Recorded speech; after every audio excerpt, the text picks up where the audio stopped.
आपका नाम और आप कौन सी पार्टी से खड़े हुए हैं? वसई विरार महानगर पालिका चल रहा है और आपका क्षेत्र कौन सा है? मेरा नाम प्रमोद आनंदराव धुमाड़ है। अपक्ष उम्मीदवार हूँ।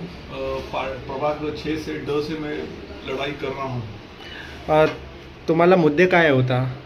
माझे मुद्दे होते वृक्षारोपण आहे, अतिक्रमण हटवणे आणि वाहतूक कोंडी होते त्याच्याविषयी माझे काही मुद्दे आहेत आणि प्लांटेशन, झाडे लावा झाडे वाचवा, स्वच्छ स्वच्छ स्वच्छ भारत आणि असं सर्व गोष्टी आहेत.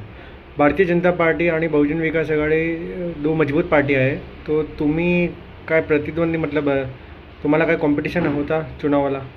नाही, भारतीय जनता पार्टीने हे सगळे आपापल्या पद्धतीने लढत आहेत. आम्हाला काही कॉम्पिटिशन नाही. आम्ही आमचं काम करत आहे. आम्ही आमचं मत आम्ही त्यांच्यासमोर मांडत आहे आणि त्यांचा आशीर्वाद घेऊन आम्हाला जे वोटिंग मिळतील ते आम्हाला मिळणार आहे. पब्लिक लोकशाही आहे. लोकशाहीमध्ये पब्लिक कोणालाही स्वीकारू शकतात.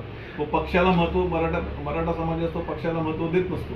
नेहमी जो महत्त्व देतो तो नागरिकांनाच महत्त्व देतो आणि वोटिंगला महत्त्व देतो. तुम्ही सोशल वर्कर आहे, तुम्ही सामाजिक कार्यकर्ता आहे आणि तुम्ही पब्लिकमध्ये खूप सामाजिक कार्यामध्ये सक्रिय आहे. तो पब्लिक तुम्हाला खूप कशाला प्रेम देतो आणि क्या कारण से आपको वोट देगी, उसका रीज़न क्या है? मैंने इस समय कोरोना में भी बहुत काम किया है, धान्य वाटप किया है और बैग डिस्ट्रीब्यूशन मेरा NGO फाउंडेशन को, उस माध्यम से मैं लोगों तक पहुंचता हूं और कभी भी कुछ भी प्रॉब्लम्स होता है तो NGO के माध्यम से मैं सब डिस्ट्रीब्यूट यूटिलाइज करते रहता हूं और लोगों को मैं डेली जिला परिषद स्कूलों में बैग का वितरण होता है. इस तरह वो इसको नज़रअंदाज करते हुए मेरे को वोटिंग के लिए थोड़ा संधि दी. तुम्ही लोकसभा इलेक्शनमध्ये ठाणे लोकसभा निर्दलीय चुनाव लड़ला होता तुम्ही, और तो तुम्हाला आपका ये कौन सा चुनाव है? अभी ये जो है वसई विरार महानगर पालिका का चुनाव है. ये सब नगर सेवक लोगों का चुनाव. नहीं, आप कौन सा चुनाव लड़ रहे हो? मैं नगर सेवक पद का चुनाव लड़ कितना रहा हूं. नवा चुनाव लड़ रहे हो? ये मेरा भी ये दूसरा चुनाव है.